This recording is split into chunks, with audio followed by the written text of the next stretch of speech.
Narayan, everyone. Narayan. Smita, glad to have you back. Thanks, Abhinav. As mentioned, a lot happened over the last few months. So, yeah, it kind of derailed me from the journey, but glad to be back. Glad to have you. Glad to have you.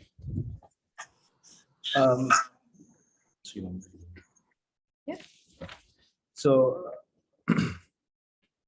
so just to do a quick recap. So we're at Shloka 25 of chapter 5.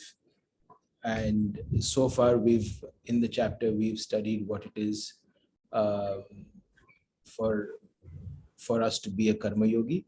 And then we've talked a lot more about a jnana yogi or sankhya yogi, what it takes to be that person, what internal state of mind they have, how do they operate in the world. And in Shloka 5.2, it's also very clearly highlighted that while I am giving you the option of the mountain that we are scaling, you can do the Sankhya Yogi route, which is a steep climb, and the Karma Yogi route, which is the slow climb, the scenic route climb. While the option is there, but Arjun, your path is that of a Karma Yogi. Make no mistake about that. So right now we're at the end of chapter 5, where we're still understanding and learning on what a Sankhya Yogi is, how he operates, how it goes through. And then we may get the chance to end the chapter today, which will be fantastic. But if not, then this chapter flows beautifully into a meditation, right? And meditation is something that the way the chapter, the way that Gita is set up is they first introduce you to the Tattva Gyan, the confusion, then the Tattva Gyan, then the Karma Yogi, then the Sankhya Yogi, and the sixth and the last chapter of the first of the first section, which is Karma Yogi, ends with meditation, because meditation is something that is relevant and a must do for both Karma Yogis and Sankhya Yogis. It's one of those tools that doesn't distinguish which path you are on or what you're doing, but it's the necessary tool that all of us have to implement, right? So we're moving towards that direction, understanding Sankhya Yogi, and then moving to understanding the tool of meditation. Cool. So Kakoli, would you like to read the connection for 5.24? Yeah. The Lord now describes the behavioral characteristics of such a person. Labhante Brahma Nirvanam. Labhante Brahma Nirvanam. Rishaya Kshina Kalmashaha. Rishaya Shina Kalmasaha. Chinna Dvaidhaya Tatmanaha. Chinnadvaidahya Tatmanaha. Sarvabhuta Hiterataha. Sarvabhuta Hiterataha. Labhante is प्राप्त होते हैं, attain. ब्रह्म निर्वाण means शांत परमात्मा को, शांत परब्रह्म को, the quiet or the the parabrahma who is absolute in himself. Rishayah is viveki sadhak, the rishi munis, the ones who have the intellect, who have the wisdom, viveki sadhak. Ksheen is those that have been weakened. Kalmashaha, pap, so sins that have been weakened. Chinna dvaidha are doubts that have been dispelled by gyan, by knowledge. Yatatmanaha, jita hua man, a mind that is perpetually in Lord. Sarva bhuta hite rataha, Sarvabhuta hite is in the benefit of all beings. And rataha is engaged or engrossed.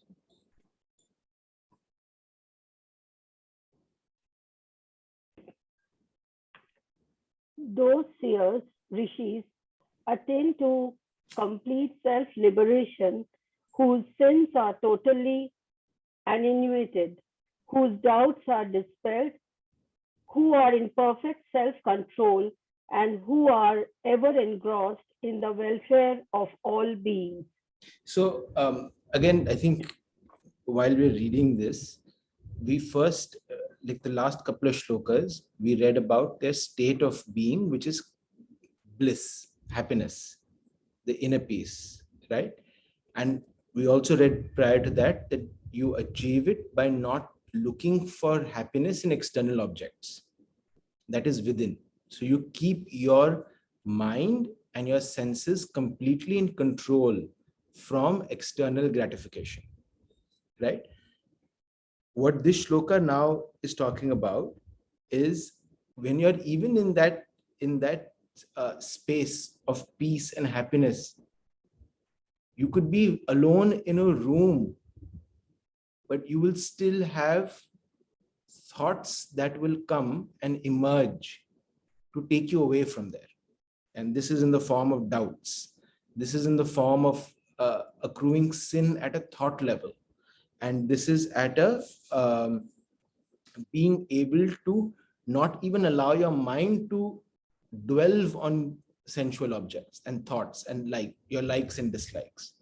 And that happens at an internal state itself. It's not even relation to external objects, right? So in this shloka, they'll talk one about that.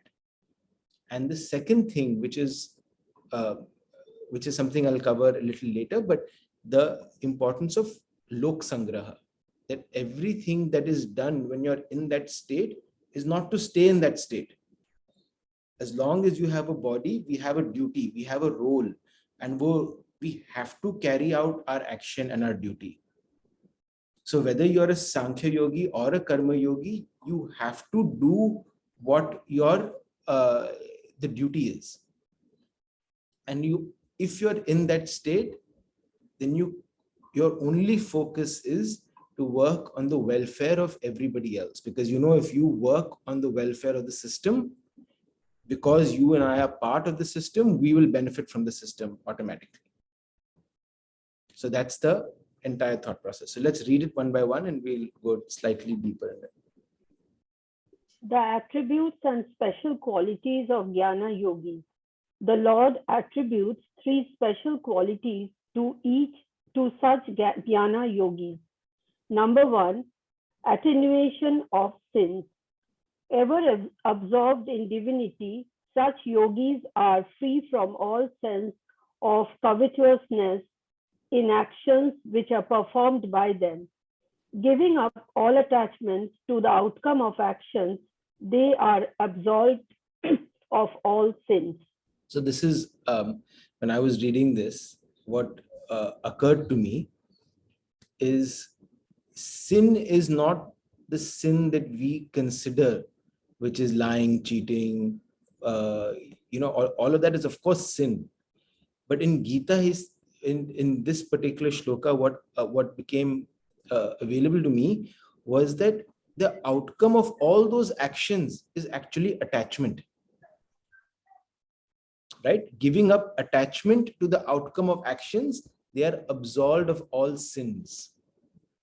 So it's never the action, it is never the act, it is the attachment to the outcome which is the greatest sin. It's the greatest thing that takes us away from our own divinity and pleasure. So if you think about it, and we've talked about it earlier also in the Gita, that people who misinterpret the Gita say that Arjuna is on a battlefield and Gita is recommending them to fight and kill people. Right? It's not that great a scripture. But it's not about the action. It's the bhav of the action. We've talked about this, right?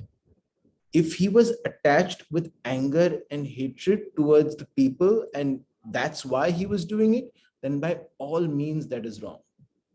But he wasn't attached to the outcome of whether they would live or die, because and we read in chapter 2, we're all souls. All of this is temporary. We're not this body. But but he did it out of his duty to fight the righteous war, so that the principles find a way to live beyond him and himself. And that's what was achieved. Right? So that, and whenever we have a breakdown, if you look into it, it's always an attachment that creates a breakdown. Every time you feel an irritation or upset or anger, and the outcome could be positive. It could be seemingly a very positive outcome. No, but like running is good for me, and if I don't run, then I will become sick and I won't be able to do my other duty. But I can't run because you're not making time for me, or whatever example, right? So seemingly it's a good action, it's a healthy action, and it's part of what we should be doing. Or it could even be something like meditation. But if you get upset because meditation did not happen, that's why it didn't happen, to show the attachment towards your meditation. How easily we can get attached to even good things, but it's the attachment that brings our downfall, not the action. That makes sense? All right, let's continue. Abhinav, the Gyan Yogi here refers to Sankhya Yogi and Karma Yogi both? A Gyan Yogi refers to Sankhya Yogi. Okay. Dispelling of doubts. The dualities of attachment and aversion, happiness and unhappiness, gain and loss, and the like cause no wavering in them, and so they are never ambivalent. They are always resolute in whatever they undertake. So this is again an internal state, right? Like how like we were having a conversation yesterday with someone, and they said that whenever human beings speak, they always speak one within their context and with their personal bias. Right? So it was obviously in relation to some corporate thingy. And we were talking about how personal bias seeps in. Personal bias is there. You can't get rid of it. There's always that context and personal bias in any opinion or any advice that we give. Right? And so when I was connecting it back to this is that duality that sits within us, where we quietly and subtly keep working towards our own likes and dislikes, or what we think is good or bad. And sometimes that takes away from actually what we have to do and the actual duty, right? So for example, so many times you have to do something, but you don't feel like doing it. Now is not the time. Chalo, I'll do it later. Array, I have Salesforce work to do. Really don't like it. All the admin of reimbursement and expenses, really don't like it. So I'm like, don't want to do it. But it's your duty. What we've done there is we've not done our duty because of our attachment to likes and dislikes. Right? And what this shloka, the dispelling of doubts, what it highlights is when you rise above that, when you reach equanimity, that's when real action will happen. That's when real magic will happen, so to speak. Right? It's this constant doubt that, and the lack of faith that brings us back into a state where we feel we have to control our happiness. We have to control the outcome for our happiness. But when you rise above that and you rise above your personal likes and dislikes and ichhas, then you are fully in surrendership of Bhagwanji. Yeah. Please. Perfect self-control. Being rid of all the pulls of likes and dislikes of the mind, they are always in perfect self-control. As they are equipped with the above special qualities, all their actions are directed towards welfare of all beings.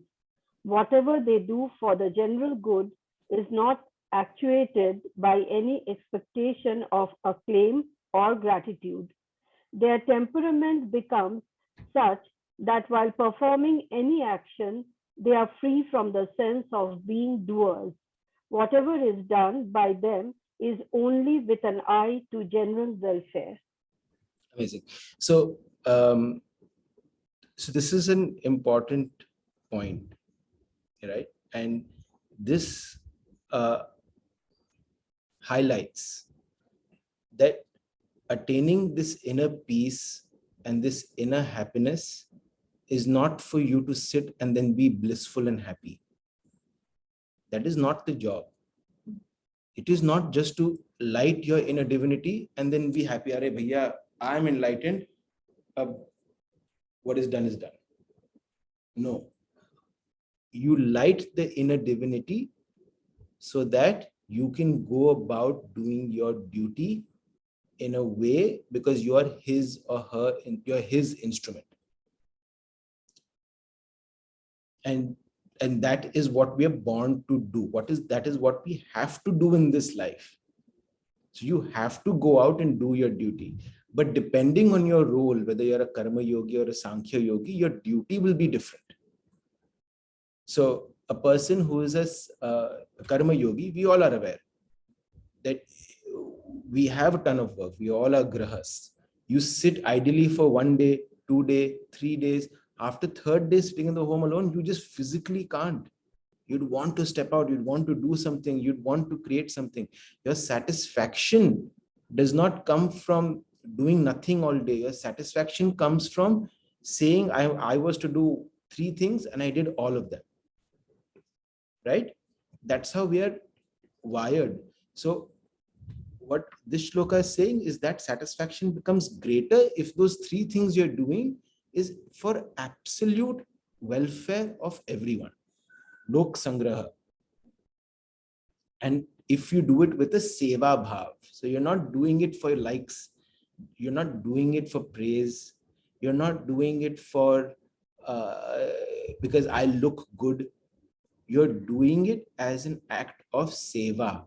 Bhagwanji is giving me this opportunity in this limited scope to go and help this particular client or this particular person, or feed my family, or help my son teach.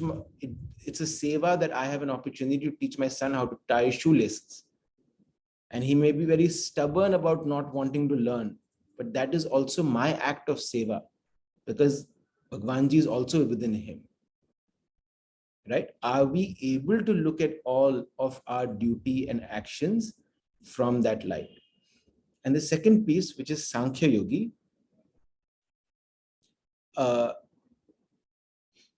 their greatest seva that they do, they're also always in action. And there could be many examples, but the one that stays with me is their greatest seva they do, and is that they help other people on the path of enlightenment.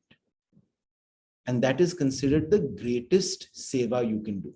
In this book itself, I think later on in one of the chapters, it is said that if you have, agar aapki, sorry, this is Hindi, but if your candle gets lit, right, then if another person's candle is not lit, you have to be the person that lights that other candle. There is no other way that other person will find peace and happiness. And that's how Sankhya yogis see their role, right? Which is why yogis come and they don't work at action level at all. They don't, maybe they also do some seva of feeding the poor and hungry people. And we know plenty of yogis who've done that. But all of them will have a central focus, which is helping people towards this journey of enlightenment. Right? And they're always in action with that purpose as well. But we as karma yogis, that is not our purpose. Our purpose is to be able to carry out our duties in a way that we don't accrue more karma. As we learned in chapter 4, action and inaction. So do your action, but don't create any consequences of that action. So ineffectively, it's like us doing no action because we're doing it for his pleasure. That makes sense? So if we develop attachment to duty, then like we understand that the attachment is wrong. So you can't be attached to your duty either. 100%. So we get attached to roles also, no? Like I am Abhinav. I am playing so many roles in my life. One of a brother, one of a mother, not mother, father, a son to a mother, a friend to many, a boss to somebody, a subordinate to, all of these are roles, right? But these roles are not me. It's just an act I have to put on, and I have to do that duty in a way that is best for everyone around me, and that's it. But that role of a father is not defined by me. I don't have to be attached to that role. That role might evolve at some point. Maybe my son will be enlightened and I will be his son. Who knows, right? I don't know what that is. Nothing is fixed. So you cannot be attached to that role. You should be attached only to Bhagwan Ji and view everything as an opportunity to do seva. And if push comes to shove, you get hit by the wind and you're not able to do something, that is also his blessing. If you are not able to do a duty, it's his it's his blessing that it did not happen. It could be a learning for you in that situation, which is very important for you to grasp, especially if it happens over and over and over again. But otherwise, it didn't happen because of him. Simple as that. Like, we went to the States, we spent 6 weeks there. There were 800,000 cases a day in the US. We were in New York, we were in suburban America, we were in Washington, DC. We went out, we did shopping. We obviously restrained ourselves a little bit about not eating out too much. But people are people, they're everywhere. And we are so, we left my brother's house on Saturday night. And Tuesday, my entire brother's house, like all 4 of them, were down with COVID. We came here negative. We got here 7-day ART test, whatever, all negative, and we come back, we're absolutely fine. Now how many things we had planned to do in the US, circumstantially, we couldn't plan. There are things that we wanted to do, go, acha, aaj yahan chalte hain, shopping ke liye chalte hain. Something happened, some circumstance happened, someone's mood is not right, you can't get the kids out of the house. It did not happen. And people are just like, whatever, day wasted, we're coming all the way, we can't do this. But you realize that was all Bhagwan Ji's blessing. Because I don't know how many times he saved us from how many people to come back healthy and safe. Right? But in that moment, we are so attached to maybe going to the mall. Or maybe we are so attached to, arey yaar, he always makes us late. I missed my movie because of it. Or any number of things, right? We get so attached to those small outcomes, we're not seeing how his larger grace is working for our benefit.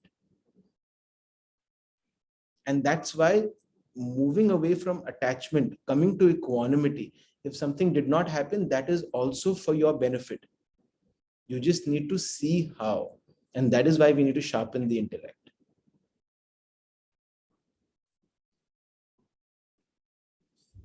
So is trying to do your best is also an attachment?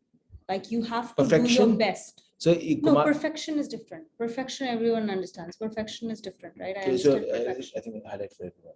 Perfection. Perfection is, you highlight. No, you can. No, you can. You'll do it better. No, I don't think I'll do it better at all. But so Kumar always says it in our class, on Saturday class. that attaining perfection is the biggest oxymoron in spiritual growth. Because you get attached to that outcome rather than the journey and the bhav of doing the action. Everything in Gita is not about the action. It's not even about the outcome. It is literally just your bhav. Bhav, to again translate, emotional state and intent. Is your emotional state that of compassion? Like Sankhya yogis, that's the other thing that I was reading somewhere, which stayed with me, is that Sankhya yogi, everything they do, their starting point of action before they get into action is compassion. Are they being fully compassionate to the other person? If it's an elderly man, is this like my can I treat him like my father? If it's a younger man, can I treat him? Is he like my son to me? Or if there's a peer, is this like my brother? Can I have that level of compassion before I get into an action? And that changes your entire bhav, because the whole world becomes your family, right? Sorry, I digressed. Yes. But yes, but perfection is that state, right, where you get attached to that outcome rather than, instead of focusing on the outcome, focus on what you have to do and the bhav with which you have to do it. That's true. So perfection is like, we understand, okay? So there is an attachment to an outcome of a certain type. That's what you get attached to, right? Now, however, the whole idea is incomplete, because if you only talk about intent is never enough, right? Now, if you think about, like, it's everywhere you look at the word, intent is like potential energy. You need to have kinetic energy to go with it, which is why Vishnu has Lakshmi, or Shiv has Parvati, because the Shiv or the Vishnu or the Brahma, they are the potential energy, and the female energy is the kinetic energy. They put together actually does the creation, which means that intent is not enough, and action must follow that intent. So even if you have the best of the intentions, but if you never translate those intentions into actions, then it is just not good enough. Mhm. And so there has to be some sort of an attachment as a force of an energy to be able to translate your intent into action. Correct? And that's Now the problem is that attachment itself is wrong. So Okay, because attachment causes anger, it causes all of that, some mood and whatever, like you are unable to act after that. So I'll give you an example with cricket. Okay, because that's my other passion. You need to have both intent and action. So in cricket, you have net practice, where you practice in the nets, and you have a real match scenario, right? If you practice in the nets with the and when you're practicing in the net, what are you doing? You're facing every single ball, right? One by one, one by one, one by one, right? If you're going with the intent that I just need to be the best batsman. No, if I get out, I'm going to get upset. If I nick the ball, I'm going to get upset. And every time you nick the ball, if you're going to get upset, you're actually not going to learn. Correct. Right? You have to say, yeah, sometimes I will nick the ball. Sometimes the ball will be too good. Correct. Sometimes the circumstance will be such that I will not be able to play the ball. But there are certain other things. Are you there to play the ball is the question. Are you there to play the ball in the first place? If you don't even turn up for the net practice, then that's a problem, right? Yeah. So is that a problem? Is that not a problem? Yeah, of course. It's a problem, right? You have to show up for practice. Exactly. That's why you have to be in action. You have to do your action with the intent of welfare for all beings. Correct. So action is important. If you're 100%. not doing the action, you're not turning up at the nets, that is a problem, right? Yeah. So if you just create an intention in the evening, you create an intention, I have to show up at the nets for practice tomorrow at 6 a.m. And after that, you end up, the evening, you just end up drinking, watching TV till like late night, and then you don't show up next day. Is that intent enough? No, because but then you had learn the from that intent. situation. Right. Then you learn from that situation. Correct. So But then if there that is something happens, to learn. Then that means that what happened was not good enough, and you need to learn and you move on, right? Yeah, exactly. So you learn and move on. Yeah. There's no place for there upset. there is no place for judgment. There's no Why did I do it? I'm such a bad person. I'm not good enough. Arey, Ankit can wake up at 6 o'clock and work. Why can't I do it? These are all kusang thoughts, no? These are all judgments towards yourself, taking you away from divinity. Rather than saying, okay, Bhagwan Ji tempted me and he made me do this. I don't know why. Maybe I was supposed to miss that next practice. Because if I went that day, maybe I now learned what so is my issue accept that I the need to learn. past with his grace, but then say, Yeah. okay, moving forward, what do I learn? Because I think this is really important to me. That's it. Yeah. Like, that's the balance. Sorry, this conversation was mainly between the two of us. Did you guys follow, or It's like Hermione and Harry Potter. Hermione and Harry Potter? Chalo. Yeah, but At least you didn't say well, Hermione and Voldemort. No, it's good. It's good. So that's a takeaway, right? Like in spirituality, there is nothing called perfection. You can never be perfect to attain. See, somebody's perfection could be others' different perspective of view. So it's a situation which is going to drive towards the decisions. Right? Always it's like that. So you never know what is that. Sorry, Kakoli, please go ahead. no, Vijay, you finish up. So I said like so somebody's situation is going to put we cannot completely understand others' action even though we stay together, live together, everything. The call could be completely driven. So yeah, that's the way it is going to drive to eventually. Yeah. So when Toina, you were speaking, I mean, I just wanted to, because this is exactly where sometimes I come from with my daughter. So, just now before the class, and that is what you're trying to drive at? She has this intention of doing political journalism on human rights area, a lot of intention about all these things. I just realized that the college has a newspaper which the college runs on journalism. So I wrote back to her that your action has to start by joining that, contributing to those, to the newspaper with whatever articles on human rights you want to write on.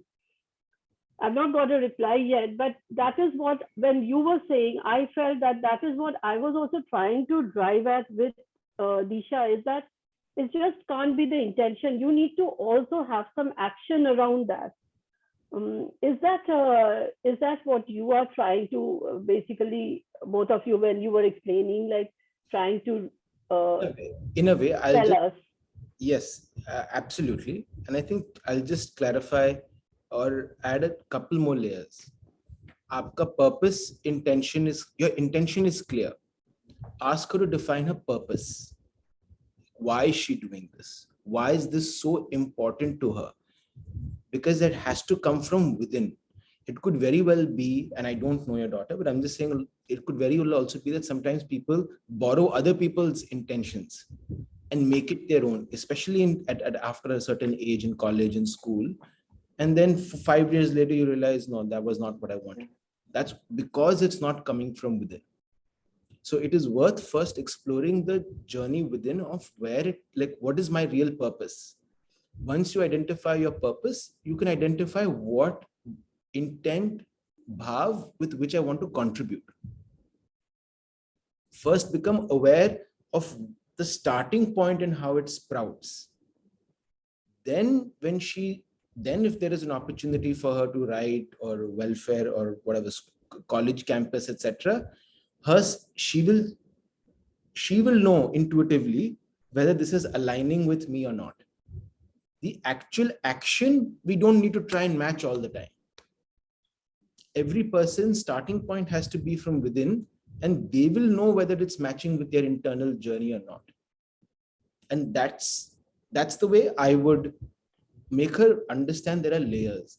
Very soon what will happen is you will get attached to the idea that she's not doing action, or she's doing action, but she's not getting results. She may not want to do it for whatever reason. And because she's not explored where she's coming from, it'll potentially be a massive breakdown. You will create, she's not hardworking, bolti hai, par kuch karti nahi hai. And she would be like, yaar, mom will just nag me about something. And this we experience and see this every day between people. And that just creates a massive rift. But if you believe that the journey for her will start from within, then she will, उसके अंदर जो भगवान जी है वो ही energy create करेंगे कि भाई तुमने क्यों नहीं किया अभी तक, आता रहेगा उसके सामने, like it will keep coming to your forefront if it's really your purpose, because Bhagwan ji will make sure it keeps coming up for you, right, till you actually go for it. Those are some of the layers that I'll add to it. That's Thank you. And I think some of the conversation we were having is because we kind of like, in the morning we were talking, we discovered that, like I create an intent, right? And then there's an intent for certain, like something that I define as my duty to do. And then there are a whole lot of things that will happen in the middle that are also duties, but somewhere prioritization goes for a 6. And then something that is really, really important to me does not get done. I don't get time to get that thing done. And that creates upset inside of me, because like, hey, I was supposed to do this and I didn't do it because I did something else, right? And so that anger we were exploring before the class, like where is that upset coming from? It's like, obviously there is an upset and there is an anger, even if there is a seemingly positive action behind it. Like if I had done this, then something positive would have happened, something, whatever is like, you would think about like, oh yeah, this is the right thing to do. It didn't happen, but the anger or the upset is not correct. Yeah. And so where does that layer come in? And there was a lot of confusion, like where is that upset coming from? It's definitely an attachment. What is this attachment to? Is it an attachment to perfection? Is it an attachment to action? Is it an attachment to wanting to do your best? And I really think like there has to be an action, right? So somewhere, like Abhinav is saying, like if something doesn't get done and it is not getting done, then Bhagwanji is asking you to examine something. So for example, for me, he's asking me to examine where my boundaries are of what is my concept of niceness. At what point of time do I constantly give in to other people's requests without thinking twice, right? And at the expense of So what is really niceness- important to me. So niceness And, is not yeah. the word. The word is, because we all have to be nice, but the word is doing things for other people's likes and dislikes. Yeah. You're taking ownership कि उसको बुरा लग जाएगा तो मैं नहीं करूंगी और मैं करूंगी. I'm So doing it this is not because to other people please should other not people. feel You're bad. pleasing only one person. Yeah. Who's Bhagwanji, the divinity Yeah. without you. You're not pleasing an Abhinav. You're not pleasing a Vedant. That is not our And so roles. if you have the right intent of not doing something and there's a principle behind it, then you should be able to stand firm on it. And that's something that I have to learn a lot. Being able to politely say no to things which take me away from my divinity. Because after that, the entire aftermath that happens inside of me, the upset that gets created is me moving away from my divinity, right? And I think that's just something that came up today morning, and I was like trying to figure out. And as always, you come into the Gita class and you find your answers for most problems. So what is very, so a story is crossing my mind. This is again from Om Swami, the book, like I had mentioned. He'd spent about 8 months or 9 months in the Himalayas, and he attained a certain level of enlightenment, or not complete enlightenment. His expectation or idea of enlightenment, what he was asking was, I want to be able to sit face to face with my maker. Till I will not see my maker, Saraswati Ma, in my own eyes, I'm not going to believe in spirituality, and that there is something called enlightenment. So he did a lot of rigorous path, and there was one part where he did 8-9 months of dhyan in Himalayas, came out a purified soul, but not yet interacted with Bhagwanji, like not seen face to face with Saraswati Ma. So he said, I'm going to now come out and I'm going to meet.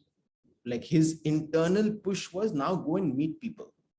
Like there are other people who will help you take that last step. So he started traveling all over the country. And somebody had said, so long story cut short, but somebody had said, go to the monastery. Monastery, mein there are a couple of very enlightened people. You should definitely meet them. So he went to the monastery and he said, I would like to meet the head monk. And that monk was like, yes, we've been waiting for you. We knew you would be coming. and we have been waiting for you for a very long time. You have to meet the head monk, but he's out for a 50-day whatever meditation thing up in the mountains, so you can only meet him after that.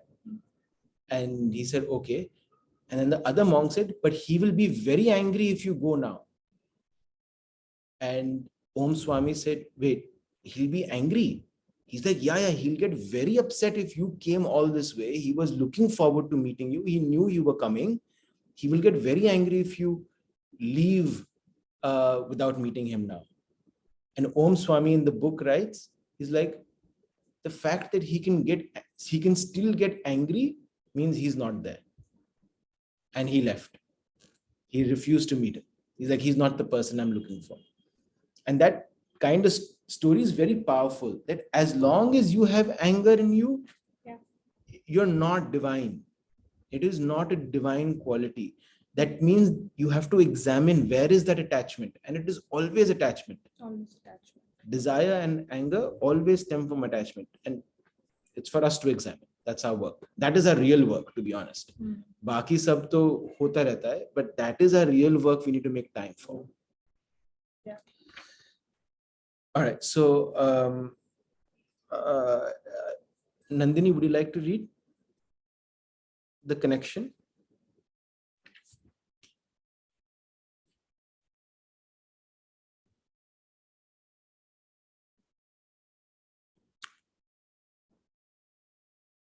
Connection after 25.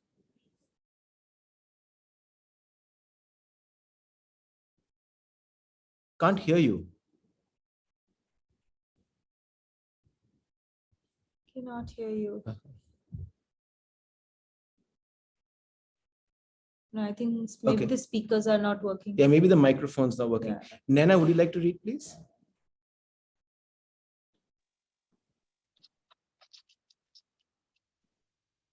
Equipped with the above-mentioned qualities, a Gnana Yogi lives a life engrossed in acts of general welfare. But even while performing all the actions of general good, there is no feeling of volition. Outlining the existence of such a yogi, the Lord says, Kama krodha viyuktana. The first word of the next shloka that we are talking about for the last hour, kama krodha, desire and anger. Kama krodha viyuktanam. Yatinam yata chetasam. Yatinam yata chetasam. Abhito brahma nirvanam. Abhito brahma nirvanam. Vartate viditatmanam. Vartate viditatmanam. So kam, krodh, we know, desire and anger. Vyuktanam, without. Yati naam is Jnani Purush ke liye, for a realized soul, for a person who's full of wisdom. Yat chetasam, jeete hue chitwala, one who has complete control over his mind and thoughts. Abhito, from all directions. Brahma Nirvanam is the Shant Parabrahma, peaceful Parabrahma.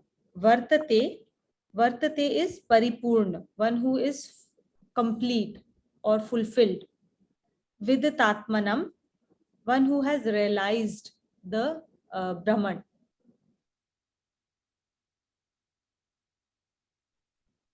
The seers who are free from desire and anger are in complete control of their thoughts and who exist in the self.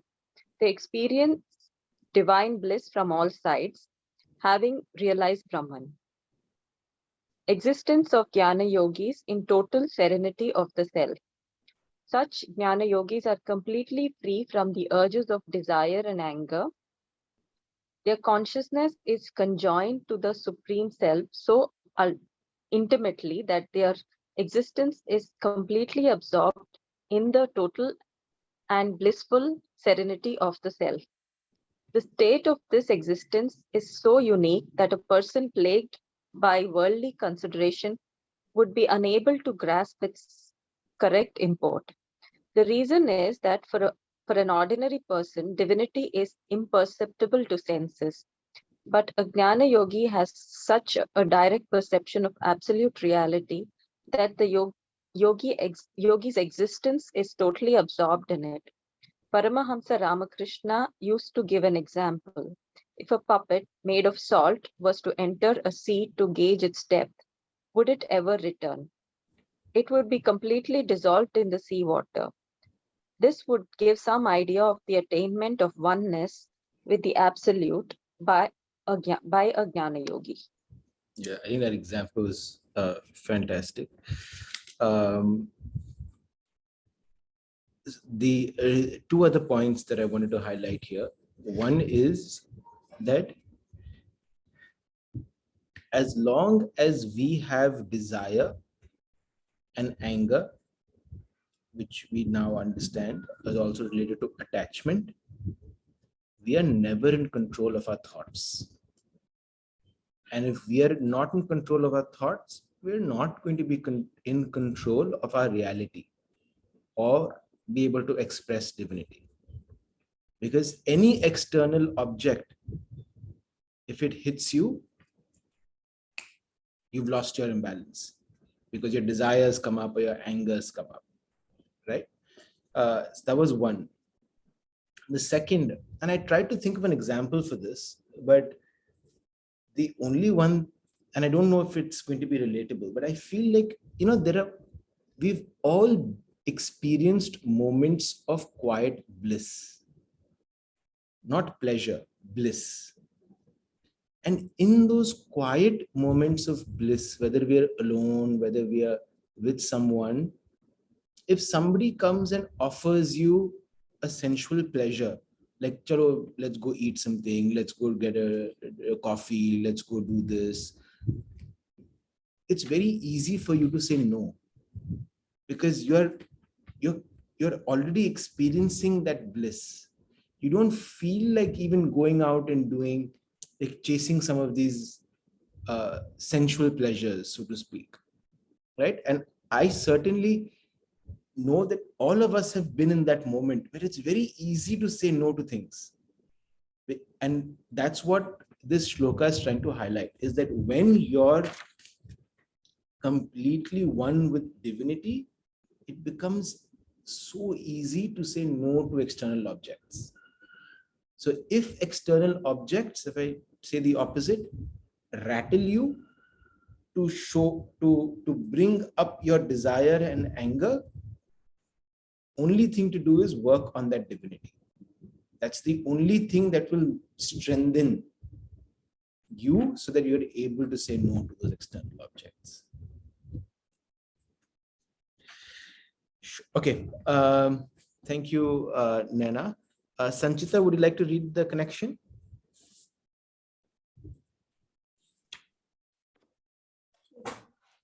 Thus, in this chapter, describing the various aspects of Karma Yoga, or simply Yoga, and Sankhya Yoga or Jnana Yoga, it was emphasized that though during the course of practice, the two disciplines are quite distinct, they culminate in the same attainment.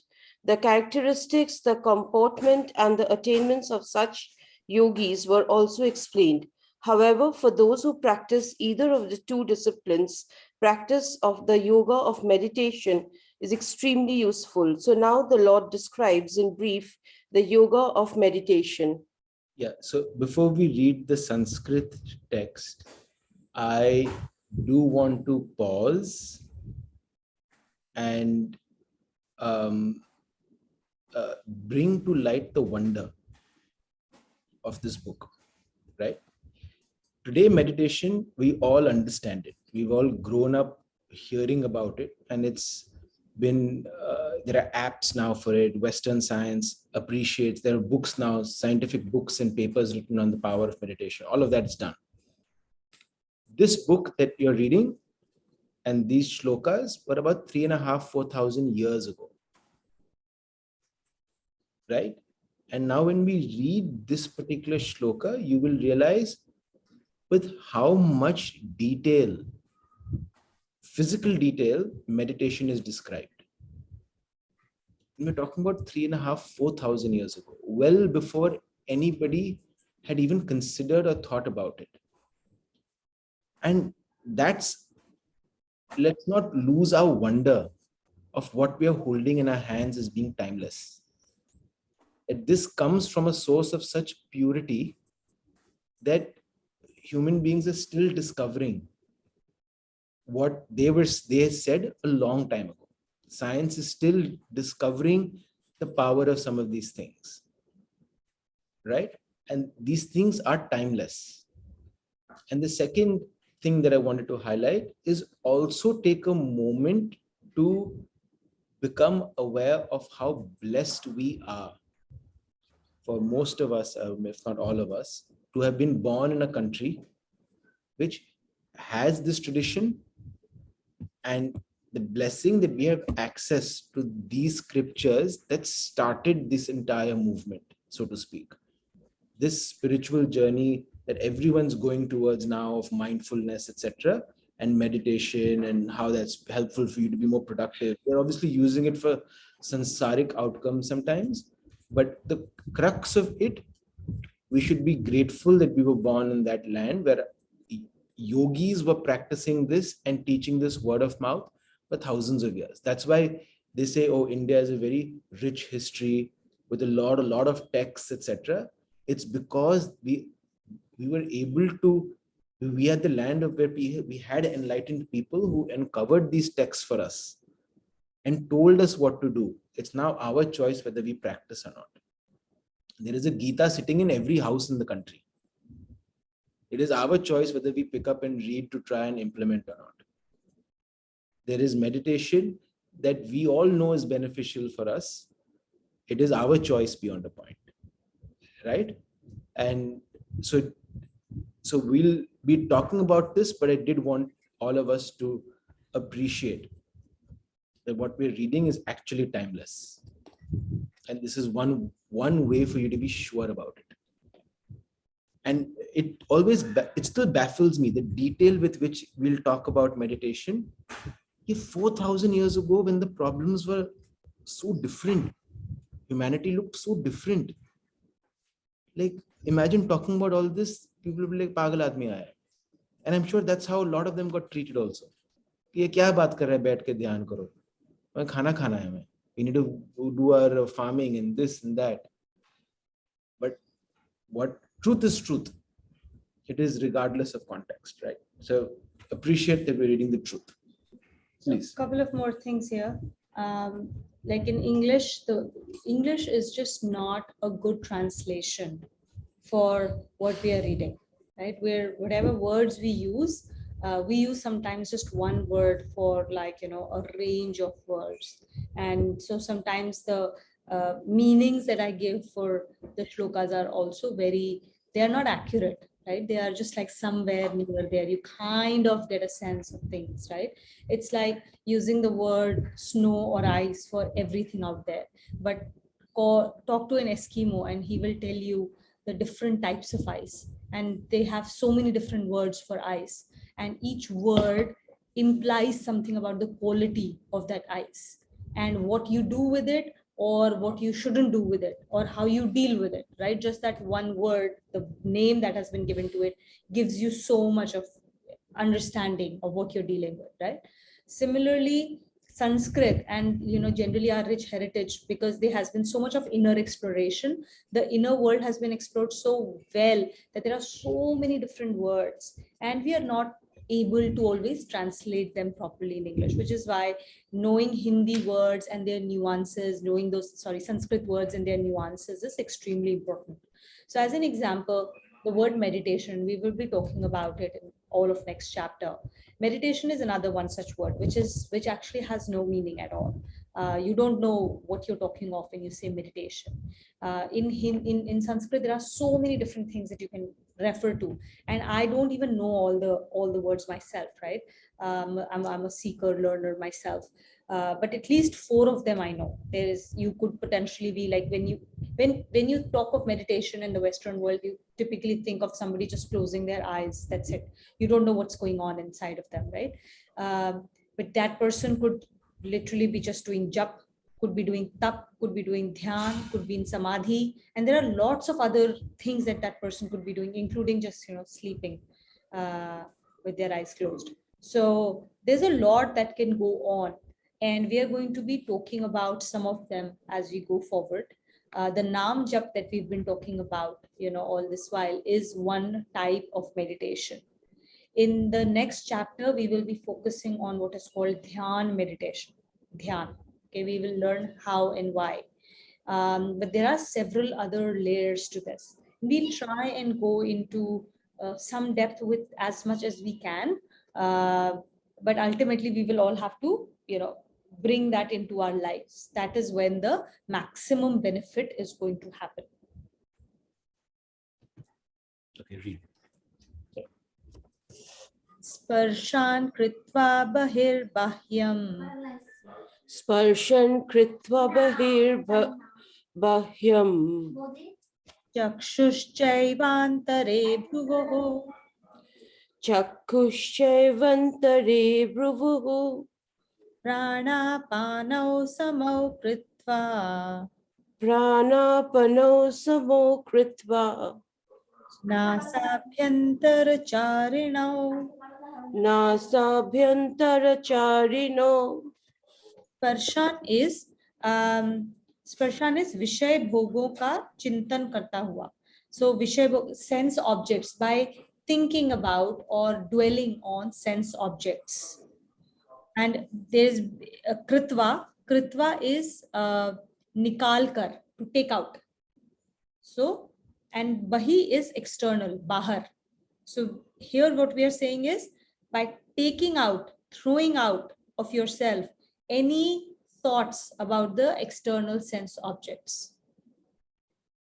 Bahyam is bahar ke elements, the external elements. Chakshush Shevantare Bhuvoho. Chakshush is eyes. So here we are referring to as seeing or setting the sight. Avantare Bhuvoho, in the middle of the eyebrows. Bhuvoho is eyebrows, Avantare in the middle. Prana Panav. Pran and Apan Vayuko, the incoming and the outgoing breath. Samau, equalizing or making equitable. Kritva, karke, doing. Nasa Bhyantar Charino. Charino is basically someone that is traveling, right? So traveling through the nostrils. Nasabhya is nose. So traveling through the nostrils. We'll read the next one also together. Yatendriya mano buddhi. Yatendriya mano buddhi. Munir moksha parayanaha. Munir moksha parayanaha. Vigate bhaya krodho. Vigatechabhaya krodho. Yah sada mukta eva saha. Yah sada mukta eva shaha.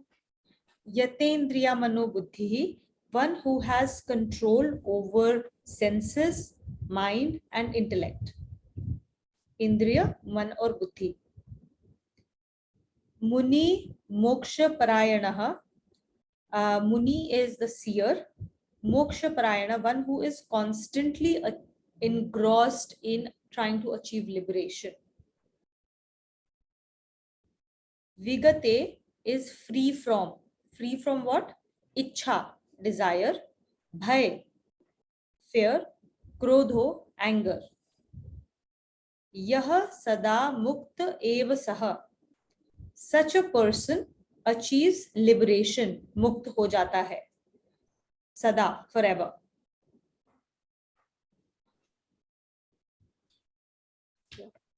Controlling the, That's called the Gita way of living, right? If we are in anger, it keeps coming back to anger all the time. Absolutely. Absolutely. Because it only keeps coming back as a reminder ki bhai, you have to work on it. Yeah. That's- This is still that's- inside of you. That also keeps coming back for our ultimate benefit. Absolutely, totally. Read from the shutting out all thoughts Sanchita. Okay. Shutting out all thoughts of contact with external objects. When the senses come in contact with an external object, the impressions arising therefrom are recorded on the mind. No. 20 Shlok 27 ke baad, shutting out all thoughts, that those italics. Okay. Yeah. Shutting out all thoughts of contact with external objects and fixing the sights internally at the center of the space between the eyebrows, equalizing the incoming and outgoing breath flowing through the nostrils.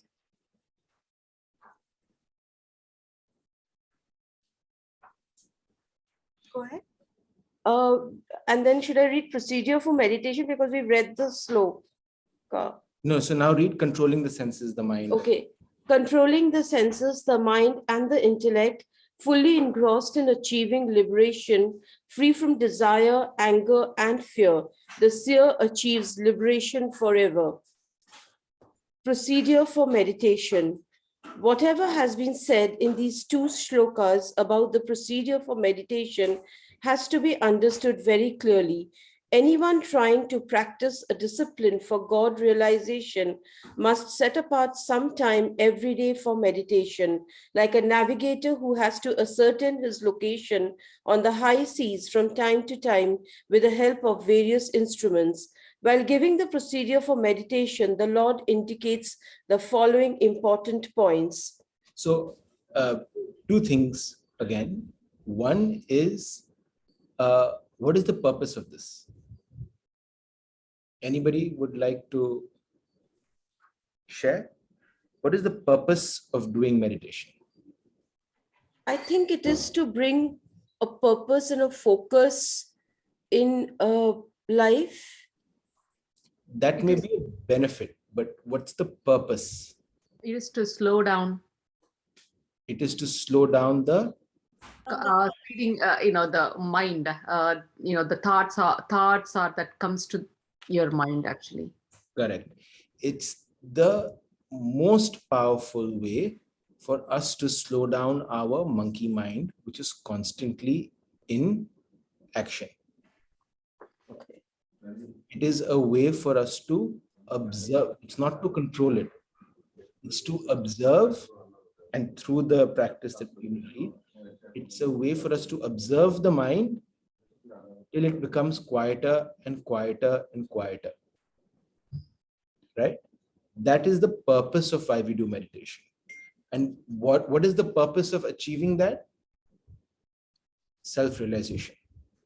Without that, you will never be the best version of yourself, which is the version that reflects divinity. In any self-help book, if you actually read, you will realize the crux of all of them is just different ways to control the mind or to quieten the mind. That is because mind is where the likes, dislikes, attachments, everything arise from that voice box. So that's the purpose of why we do meditation. And what Bhagwanji is saying is, if we understand that, if we understand we don't want to chase likes, dislikes, we don't want to be attached.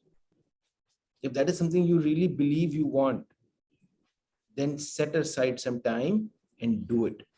Because nothing will be as powerful. If a Sankhya yogi can attain enlightenment through it, imagine how much benefit we can accrue by keeping our own attachment and likes and dislikes in check.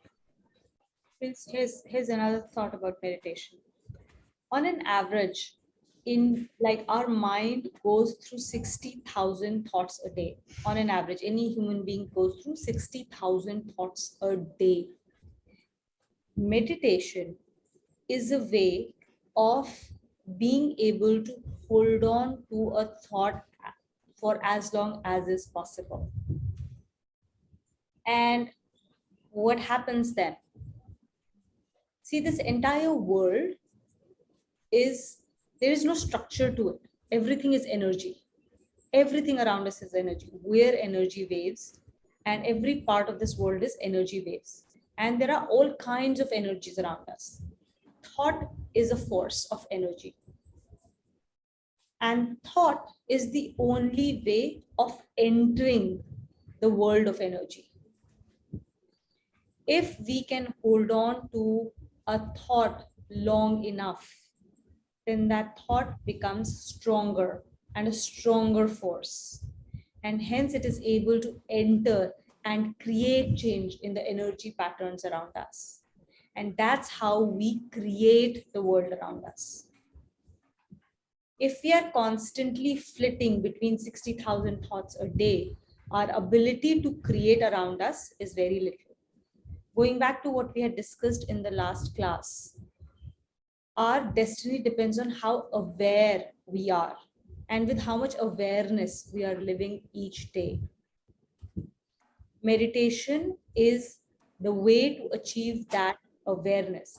Out of these 60,000 thoughts, which ones I need to just simply let go? They will come up in a microsecond and they will go in that microsecond. They create no impact around us and we let them go. A toxic thought comes, a good thought comes, it doesn't matter what comes. If we don't hold on to it, it will create no impact on us. The moment we choose to hold on to a thought is when it starts to create something around us. Meditation is bringing that awareness to ourselves so that we can choose which thoughts we want to hold on to, which thoughts we want to give enough force and energy to create the world we want around us. And hence control our destiny even more. Live with that much more awareness.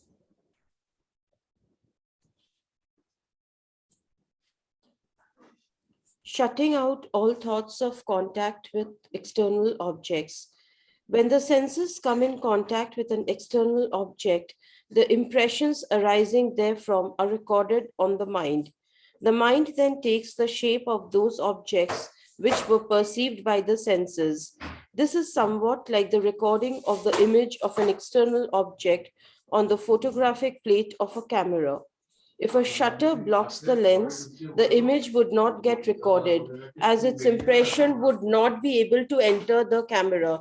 Similarly, if an effort is made to shut out the perceptions of the senses from the mind, it would be possible to stop the impressions from getting recorded on the mind. On this subject, the Yoga Sutras of Maharshi Patanjali give detailed instructions for controlling the impulses of the mind. Here it would suffice to say that these methods and procedures must be learned so that the impressions of external objects of the senses do not get recorded on the mind. Once this is done, there would be no reaction of the mind to such external stimuli. So that's the first stage of meditation, what we try and focus on. And as we read and as we practice, hopefully we can move to higher levels of consciousness and awareness. But this is the first benefit or the first stage of meditation, which helps us weaken our grip to external objects. Because the mind, like very, very beautifully explains, is now no longer getting imprints of those. Which is why if you go for stronger or like longer retreats, so one such retreat we went to was Vipassana. In Vipassana, what they do is, one of the requirements is that when you enter the Vipassana retreat for 10 days, they take away all you have no phone on you, you cannot have any contact with the external world, you cannot read anything, so there are no books, there is nothing around you to read, there is no, and you cannot write, so you can't carry a pen, pencil, diary to record your thoughts, because that's another stimulation to the mind. There's absolutely no external stimuli allowed, and on top of that, you're not supposed to look at anybody around you. You only keep your feet, you only keep your eyes below, look at the ground in front of you. You cannot talk. The only times you ever talk during those 10 days, so there's a full Maun Vrat, is when you have some kind of an issue and you want to talk to the management there to like express something. And even that is supposed to be minimized. When they have to issue any kind of instruction, that's the only time they will issue something like written down in like minimal words. So, and the whole idea, when I went through it initially, it was like kind of like weird, like I can't even look at the people around me. And literally, like it was after 10 days when the entire retreat got over, we saw who were we in this place with for 10 days.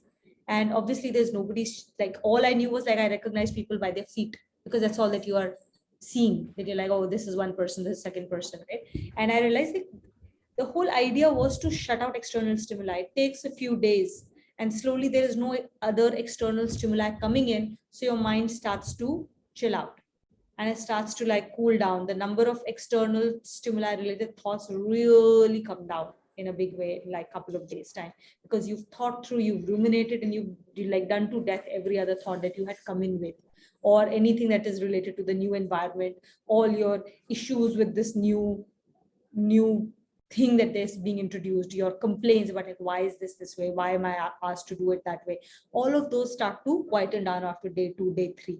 And that's when your quality of meditation starts to go deeper. So this is what they're talking about in terms of like shutting down the external stimuli. Fixing the sights in the middle of the eyebrows. In the system of yoga, there is a detailed description of certain centers of power in the human body where several nerves have their junctions. By developing these centers, some supernatural powers can be acquired. Unfortunately, the Western system of medicine has so far not provided adequate insight into the functioning of the nervous system in greater detail, and therefore nerves are regarded only as carriers of sensory perceptions. Still, the system of modern medicine has identified the following 7 centers of nerve power, each called a plexus, which tally with those given in the yoga system. So before we read this, in the beginning of the shloka, this is why I highlighted the that we should have a little bit of wonderment available. And wonderment necessarily also means that there are certain things that we will talk about that are still not explainable by science. But just because it's not, that's not a reason to disregard it.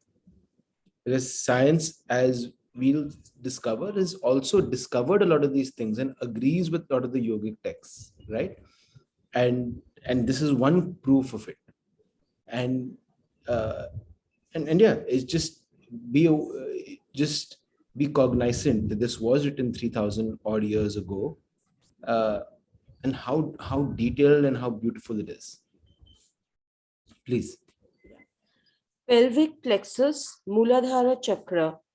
Hypogastric plexus, Swadhisthana chakra. Epigastric plexus, Manipuraka chakra. Cardiac plexus, Anahata chakra. Thoracic plexus, Vishuddha chakra. Medulla plexus, Ajna chakra. And cerebral plexus, Sahasrara chakra. Of these, the medulla plexus or Ajna chakra is located between the eyebrows. By fixing the sight on this point internally, the mind gets concentrated in no time. Along with concentration of mind, one gets a unique sensation of bliss, which is a very faint glimpse of the bliss of God realization. Accordingly, fixing the consciousness at this spot greatly helps in meditation. So, very famously also said in meditation that you would notice that this is the 6th chakra, right? Which is right here. And the 7th chakra, which is here, is the one which it is said, this is the one that connects us to Bhagwanji. But this 7th chakra gets opened only by his grace. So the furthest we can reach with opening our chakras is number 6. Because this is the one the closest to the 7th chakra. And it's only after doing dhyan for a consistent amount of time, it is his grace that will open the 7th chakra for you to be fully enlightened. But enlightened people basically have an opening in the 7th chakra, which is why they have a full flow of energy and consciousness within them. So much so that they're always in meditation. They are always one with that universal energy. Eating and drinking is a task for them. That is an unnatural state. The natural state is the full flow of energy. Number 3, equalizing the incoming and outgoing breaths. This subject concerning control of vital power or pranayama is explained in detail in the Yoga Sutras of Maharshi Patanjali. Pranayama is an important topic of the eightfold system of yoga. By the word prana is meant that vital cosmic power which is conveyed into the human body with the breath.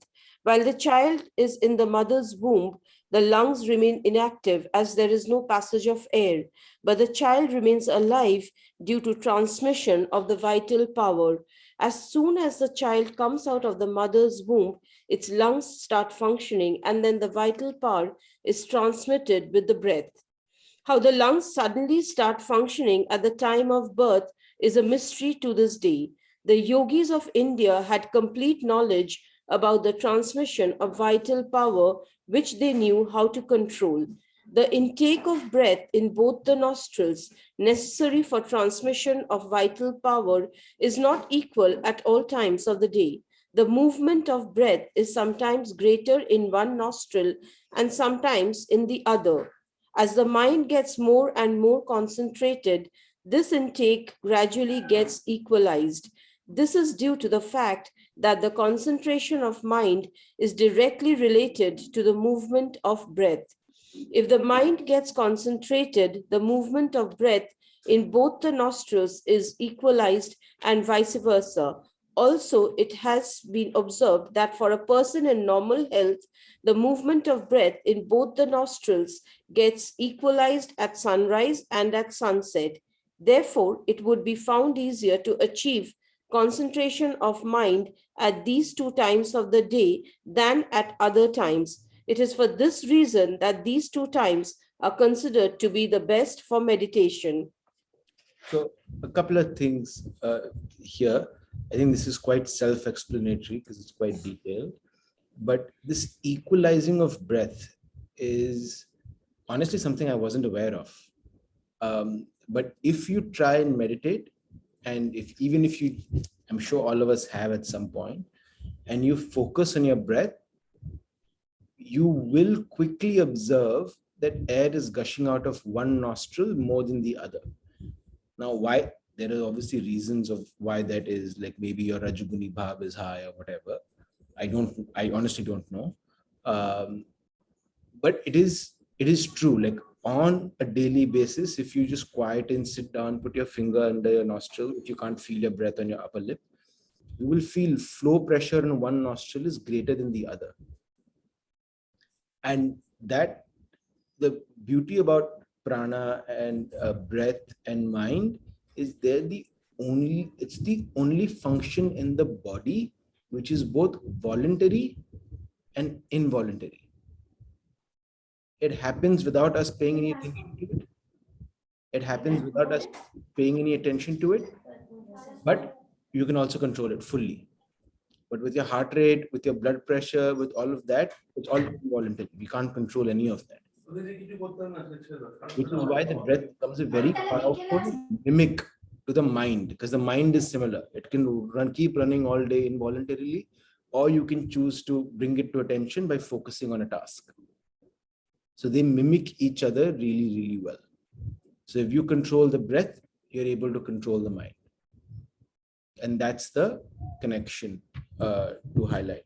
And they've highlighted some other aspects which which intuitively makes sense, because most of us would like to meditate typically in the morning or in the evening.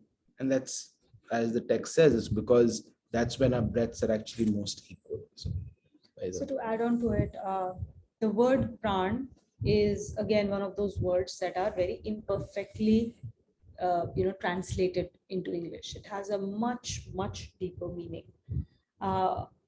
Maybe we can do another class, when we are doing the dhyana yoga. I'm sure at one point of time we will do a full class on the types of pran and how it impacts us. Okay. I think we'll do that. But at a very high level, pran is not just breath, right? In English, we say breath, incoming, outgoing breath. It's easily observable. But pran as a concept is a much deeper concept, which actually refers to the very consciousness. Okay. So this consciousness, pran, is what keeps our physical body and our soul together. This is what that capital S self and our ego, they are tied together. It's like the thread that ties these two together. And so when we focus on the pran and we focus on the breath, if we concentrate it well enough, they start to come apart. You can actually get to a space where you can see the capital S, the observer, separate from everything else. You can start to see the difference. You can start to become that observer. And when you become that observer and you can detach yourself from your body, your mind, your intellect, all your senses, that's when they stop having a hold on you and you become their master instead. At which point you can use all of these as perfect tools for each endeavor. So pran is like that thread that keeps the two together.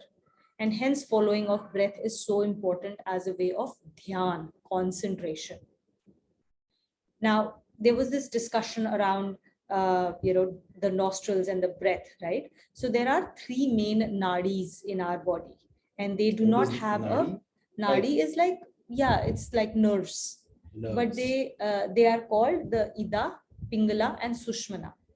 So Ida and Pingala are related to left and right nostril. So Pingala is related to your right nostril. Ida is related to the left nostril. And there is a third one in between them, which is called Sushmana Nadi. Now Pingala has got a Rajasic nature and its inner experience is heat. It is related to sun. Ida is related to moon. Its basic nature is coolness. And it's tamasic in nature. Okay, and then Sushmana is the sattvic one. This is the one that gets activated when both Ida and Pingala become what do you call it? When they become equalized. Now there are lots of layers to this. Okay, I'm just talking at a very, very high level, but it is in a very practical sense. There are things which you can use. Like when you are sleeping, when you get upset, when you're angry, your entire body is agitated. And if you pay attention, you would realize that your right nostril is the one that's breathing. When you wake up in the morning, when first thing, your body needs to activate itself. Your right nostril starts to breathe stronger than the left nostril. When you go to sleep, your left nostril will start to breathe more. So that is why, so sunset and sunrise are the times when there is a change of hands from one to other in terms of being the stronger one. And that's why there's this little point in between where they get equalized. Okay. Another thing is, like, you can actually use these things for your benefit. And there are times when people tell you, physicians will tell you, sleep on your left side, sleep on your right side. It has got something to do with your breath. When you sleep on your left side, your right nostril is up. And so you will be generating heat. It fuels the digestive power. So if you've had a heavy meal at night, which is like not a good thing to do in the first place, but if you do, you need to fuel your digestive power to digest the food faster. So you should sleep on your left to enable your right nostril to breathe faster. Similarly, if you're agitated, if you sleep on the right side and your left nostril is left open, that will be the one that will be more activated through the right, bringing you calm and peace. So whichever nostril is up, that's the one that is open. No, it's not just open. It's just more like it's because Yeah, there's more going to be flow. more flow. So you can actually try and change than just So you go can with whatever is the manipulate what you natural. want to create in Yes. the body. Which is why if we get upset, if we do deep breathing exercises, deep breathing is when you breathe in air with both the nostrils and then control and then take it out. So there is, in pranayam, there are three major concepts. There is purak, when you take the breath in. Then there is kumbhak, when you stop. There is complete, like, you retain it inside. And then there is richak, when you exhale. right? So we will talk about all these different styles of meditation when we go to the next class, and how they help us physically, emotionally, and mentally. And you'll start to realize the power of meditation when used appropriately. We actually have a great resource amongst us. She's not here in the class today, Kavita, and we will request her to take a lot of, like, she will participate a lot more in chapter 6 because she has intense experience with meditation. So we will request her, we will do physical meditation sessions with her as well. And we have a few other resources within the Gita group. We will try and call them in to help facilitate some of these concepts for us in a much deeper and more authentic manner than what I can bring to you. So we'll Yeah, do that so in the next. yeah, I think that's the one thing I did want to mention is when we start chapter 6, which is all about meditation, and the purpose of reading the Gita is bringing it out in practice. So every class, the beginning of the class after we do the invocation shlokas, At some point, we don't yet know when Yeah. we'll do it, but we will do meditation. yeah, we will send a message, Yeah. but we would we would share space and do a meditation together for about 10 minutes. We will send details on how to prepare if anything is required. Um, it's just an opportunity for us to observe our own selves, whether we can even do it, not do it. If we do it, what comes in our mind. So when we read the chapter and the rest of the shlokas and have the conversation, it will serve as data points for us to look into ourselves. Okay. Please, I think that's finished reading. Controlling the mind, intellect, and the body in this manner, a man gradually frees himself from desires, anger, and fear. By disallowing the impressions of external objects to enter the mind, he checks the upsurge of desires. If the desires are put in check, the question of any impediment in the way of their fulfillment and consequent frustration and anger does not arise. Meditation on the Lord frees him of fear, and one who regularly practices the discipline gets emancipated in this very life.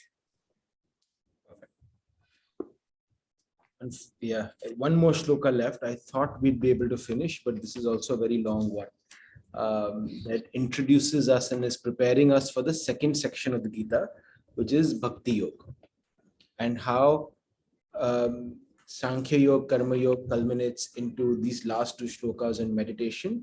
But meditation ke baad, the space we have to be in is that of devotion, bhakti. That fuels this rocket to go higher, faster. Should we do closing shlokas?